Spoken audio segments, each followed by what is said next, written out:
Olá, eu sou Marcos Rogério e este é o 10º vídeo da série Conheça a Reforma Administrativa. São 10 vídeos em que a gente apresenta tecnicamente a PEC 32 de 2020, encaminhada pelo governo federal ao Congresso Nacional.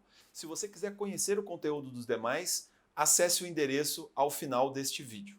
O nosso encontro de hoje visa responder a seguinte pergunta: o Brasil precisa de uma reforma administrativa? Se a resposta fosse sim ou não, eu diria sim, o Brasil precisa. Mas eu faria uma pergunta: qual reforma administrativa?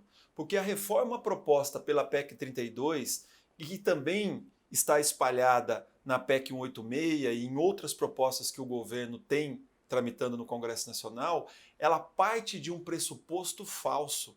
Ela parte de mitos, nós chamamos de mitos neoliberais, que não são evidenciáveis. O mito de que o servidor público é improdutivo e o servidor da iniciativa privada é produtivo.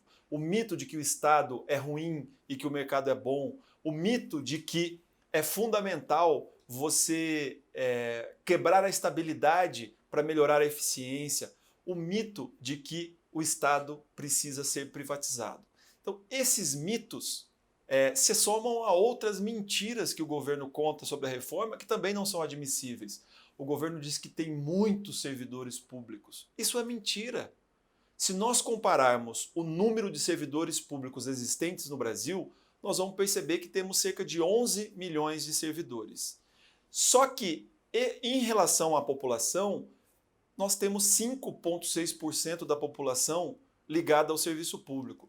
Se nós queremos um Brasil minimamente civilizado e desenvolvido, nós temos que nos comparar, por exemplo, com os países da OCDE, países como Alemanha, Portugal, Espanha, Inglaterra, França, países civilizados, né? Países desenvolvidos.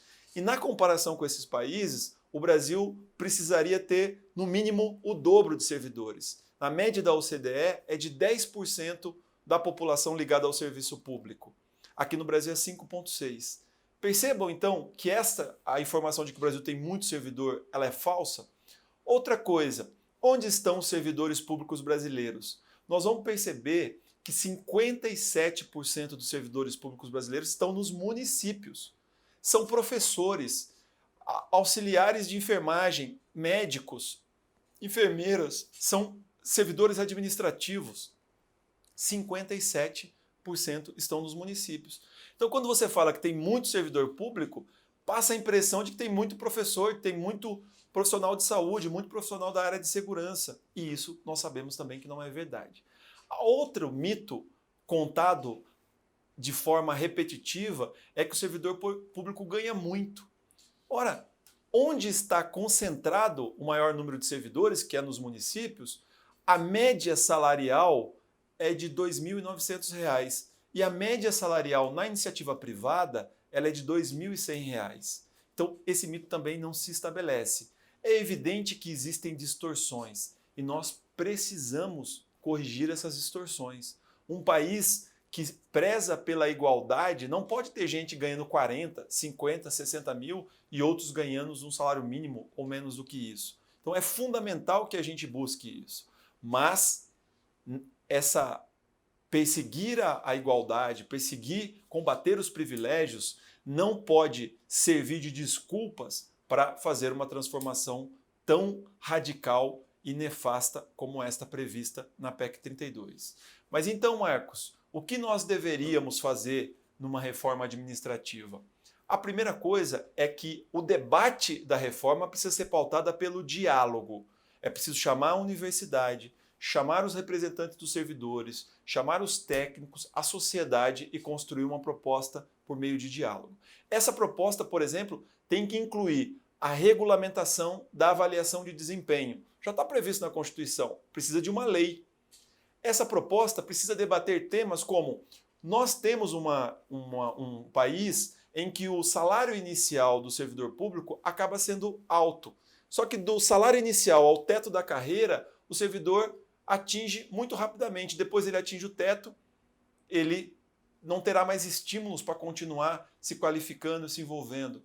Nós temos uma discussão no Brasil que tem locais que faltam muitos servidores, como é o caso do INSS, em que as aposentadorias esperam meses, anos sem serem analisadas por falta de servidor.